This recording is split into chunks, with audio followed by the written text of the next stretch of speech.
Assalamualaikum warahmatullahi wabarakatuh. Salam sejahtera bagi kita semua dan terkhususnya bagi para subscriber atau viewers YouTube saya. Perkenalkan saya Brilianto Pratama dengan nomor induk mahasiswa 289 2350154. Di sini saya akan mempresentasikan mengenai perekonomian Indonesia dalam rangka menindaklanjuti ujian tengah semester mata kuliah perekonomian Indonesia. Teman-teman dapat menyaksikan sama-sama mengenai perekonomian Indonesia.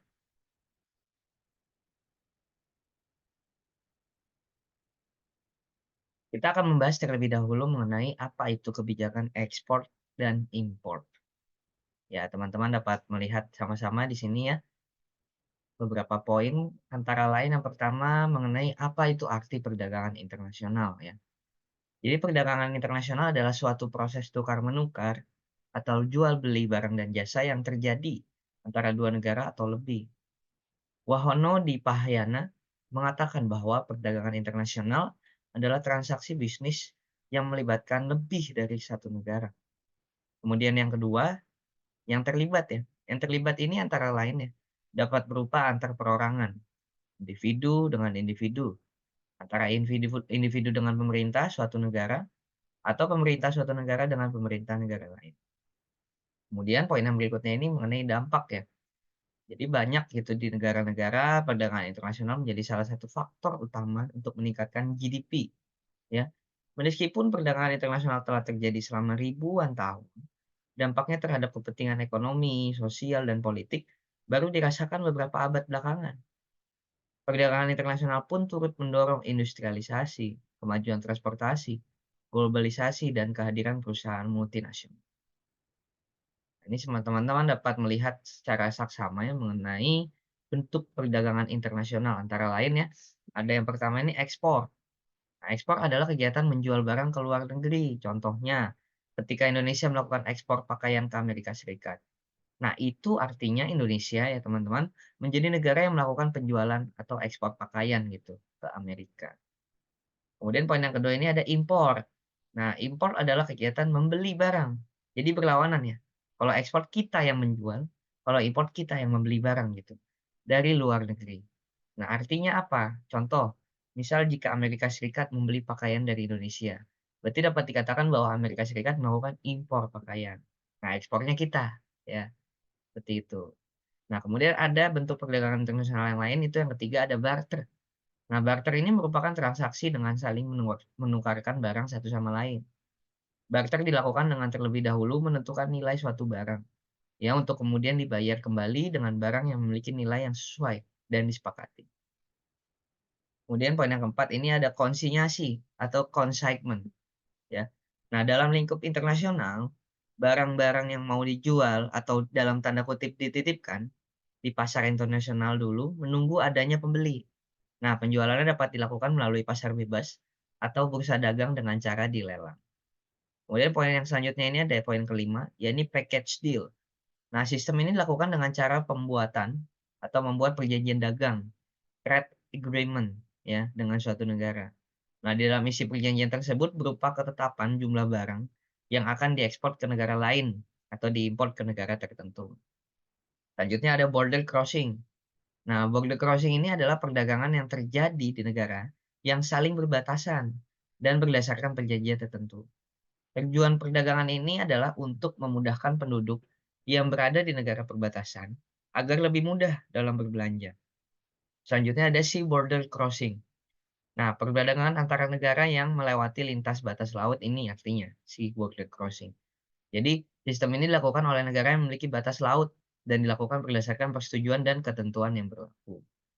Selanjutnya ada overland border crossing. Nah, overland border crossing ini adalah perdagangan antar negara yang melewati lintas batas darat. Sistem ini dilakukan oleh negara yang memiliki batas negara berupa daratan dan dilakukan berdasarkan persetujuan yang berlaku. Nah, selanjutnya ada beberapa jenis kerjasama perdagangan internasional ya, teman-teman dapat simak bersama. Yang pertama ini ada perdagangan bilateral. Nah, yaitu kerjasama perdagangan yang dilakukan oleh dua negara yang berbeda untuk mencapai tujuan ekonomi yang ingin dicapai masing-masing negara. Anak Agung Banyu Perwita dan Yan Muhammad Yani mengatakan, tiga motif dalam hubungan bilateral antara lain ya, memelihara kepentingan nasional, memelihara perdamaian, meningkatkan kesejahteraan ekonomi, ya. Itu ada 3 poinnya dalam motif menjaga hubungan bilateral. Nah, situs Kemenlu RI, Kementerian Luar Negeri Republik Indonesia, mencatat ya bahwa saat ini Indonesia telah menjalin kerjasama bilateral dengan 162 negara. Sangat banyak ya teman-teman ya. Kemudian yang kedua ini jenis kerjasama perdagangan internasional yakni perdagangan regional. Nah, perdagangan regional ini yaitu kerjasama perdagangan yang dilakukan beberapa negara, namun dalam cakupan wilayah atau regional tertentu. Negara yang di luar suatu kawasan tidak bisa mengikuti kerjasama perdagangan internasional tersebut. Nah, faktor kerjasama ini biasanya ya, terdapat beberapa ya faktor pendorongnya. Antara lain, berdasarkan kedekatan wilayah dan kesamaan kepentingan, persamaan latar belakang sejarah ya, historis, sumber daya alam, dan orientasi pemasaran produk ekspor. Dan yang terakhir itu ada teknis. Kemudian yang ketiga ini ada perdagangan multilateral. Nah, perdagangan multilateral ini yaitu kerjasama perdagangan yang dilakukan oleh beberapa negara tanpa adanya batasan wilayah tertentu. Kerjasama ini memiliki cakupan wilayah yang lebih besar, terbuka secara umum, dan dinilai lebih transparan, adil, serta efektif. Nah, contohnya ini ada United Nations ya, UN atau Persatuan Bangsa-Bangsa, World Trade Center Organization WTO, International Monetary Fund IMF, World Bank atau Bank Dunia, Economic and Social Council ECOSOC, Organisasi Kerjasama Islam OKI, serta Gerakan Non-Blok. Ya, selanjutnya ini ada manfaatnya. Jadi teman-teman di dalam perdagangan internasional ini tentu saja kita memiliki manfaat ya dalam melakukannya. Yang pertama itu memperoleh devisa. Jadi jika kita mengekspor suatu komoditas, kita mendapat mata uang asing seperti dolar Amerika, yen, atau jenis mata uang lainnya. Nah, contohnya saat ada turis asing dari Eropa membawa mata uang euro, kemudian mereka ke money changer dan menukarkan dengan rupiah. Nah, setelah itu dengan uang rupiah tadi mereka membelanjakannya untuk souvenir. Nah, di sini terjadi nih akumulasi uang dari euro menjadi rupiah. Dan euro ini jadi menetap di Indonesia menjadi penambah secara agregat devisa negara. Kemudian yang kedua nih manfaatnya dari perdagangan internasional yakni memperluas kesempatan kerja.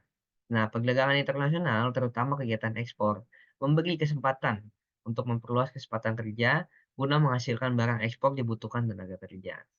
Selanjutnya yang ketiga ini ada menstabilkan harga-harga. Nah, jika suatu jenis barang dalam negeri mahal atau jumlahnya kurang dan tidak memenuhi permintaan pasar, barang tersebut harus diimpor, teman-teman.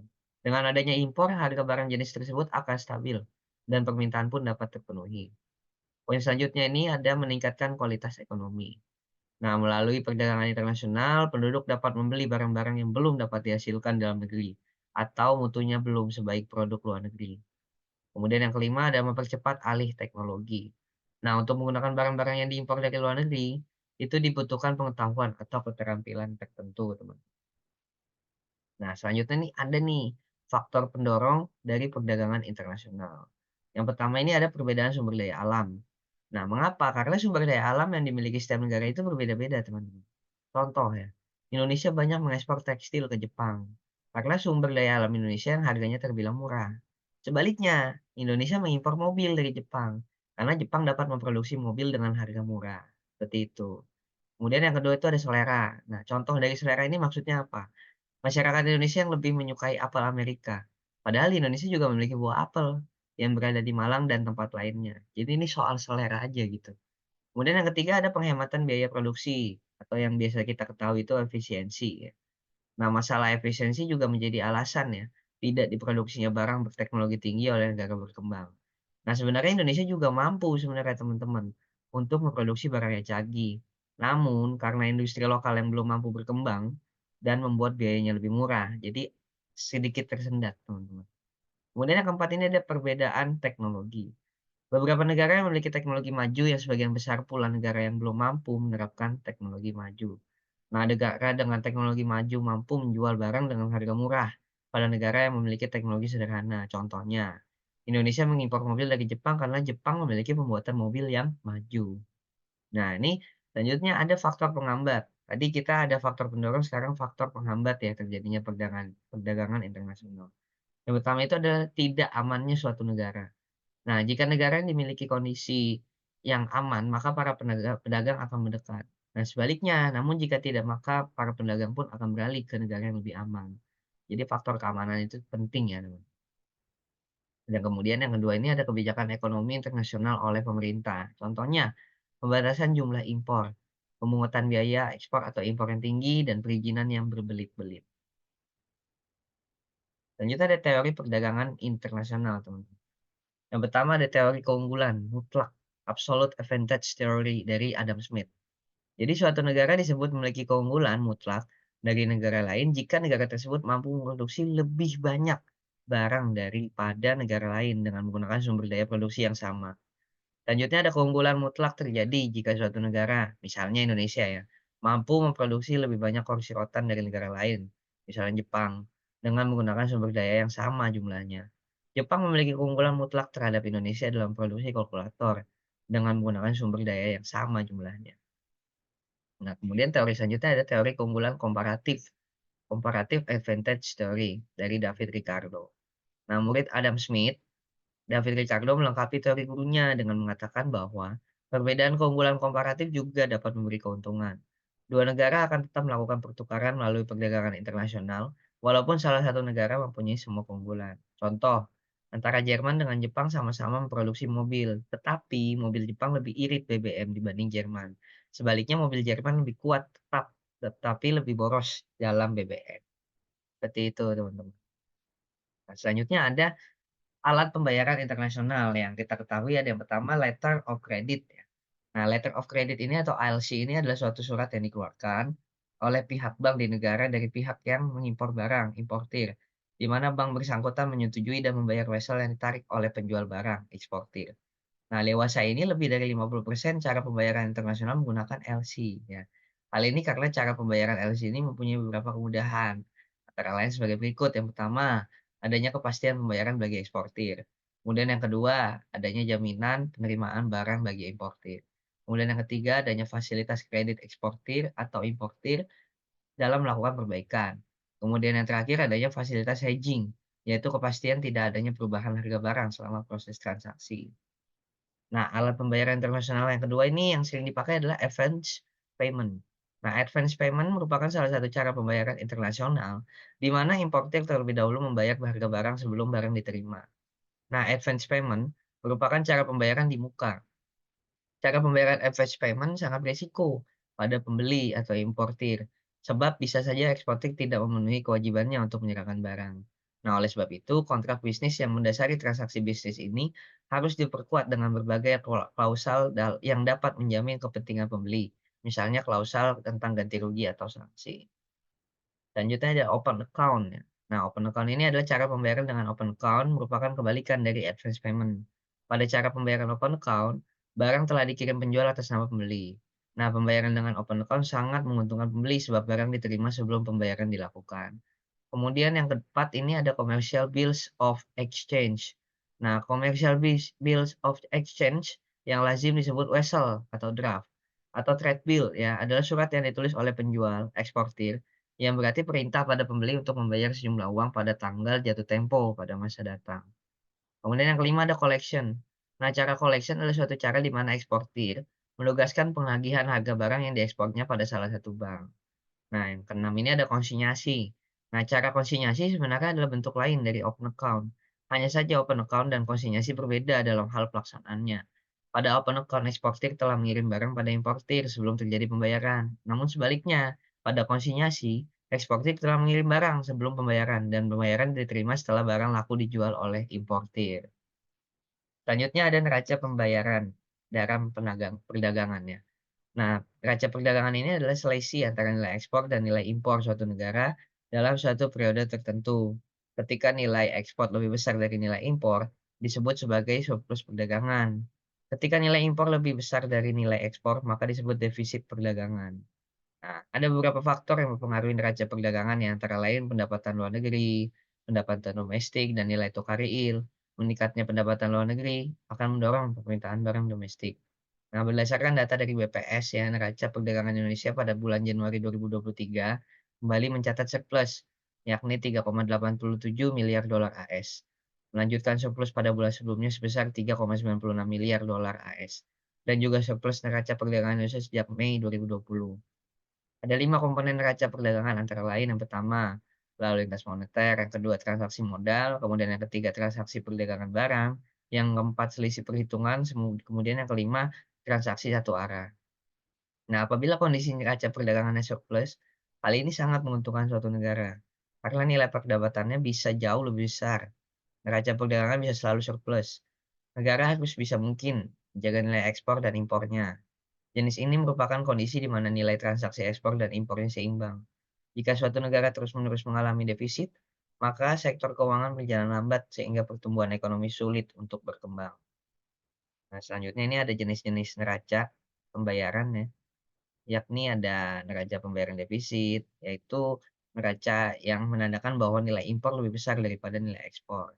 Nah, ini teman-teman bisa melihat secara lengkap mengenai neraca pembayaran defisit. Kemudian yang kedua ada neraca pembayaran surplus. Nah, ini kayak tadi yang kita sudah lihat sama-sama ya, bahwa neraca yang menandakan bahwa transaksi debit atau jumlah yang harus dibayarkan ke luar negeri lebih kecil daripada penerimaan dari luar negeri. Nah, teman-teman mungkin bisa lihat lebih lengkapnya di slide berikut. Kemudian yang ketiga ada neraca pembayaran seimbang. Nah, neraca ini adalah neraca yang menunjukkan bahwa transaksi pembayaran ke luar negeri jumlahnya sama dengan penerimaan dari luar negeri, teman-teman.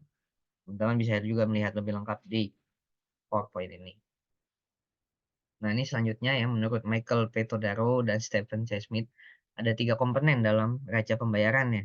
Yang pertama ini neraca pembayaran dan neraca transaksi berjalan, yaitu semua neraca yang berfokus pada transaksi ekspor dan impor, pendapatan investasi, pembayaran cicilan dan pokok utang luar negeri, serta saldo kiriman dan transfer uang dari dan ke luar negeri, baik yang dilakukan oleh pemerintah maupun kalangan swasta. Kemudian yang kedua ini ada neraca modal ya, yakni neraca yang mencatat antara lain nilai investasi pihak swasta asing secara langsung, terutama yang dilakukan oleh perusahaan-perusahaan multinasional, pinjaman luar negeri, yang diberikan oleh perbankan swasta internasional. Kemudian yang ketiga ini ada neraca tunai atau lebih sering disebut sebagai neraca cadangan internasional. Nah, ini teman-teman boleh sama-sama lihat ya transaksi-transaksi positif dan negatif dalam neraca pembayaran teman-teman.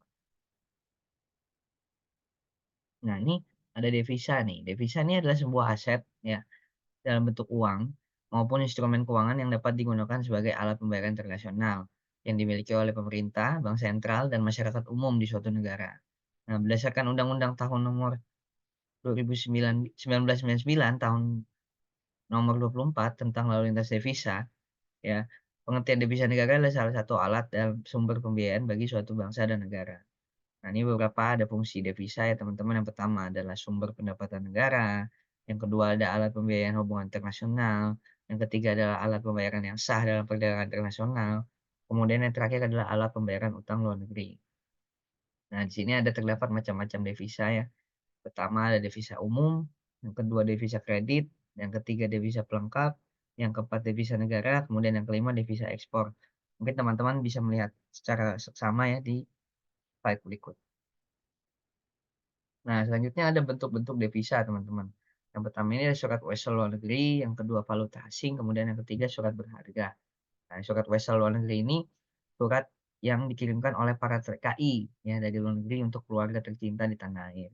Nah, valuta asing ini merupakan mata uang yang digunakan ya kedua ya dalam transaksi perdagangan internasional.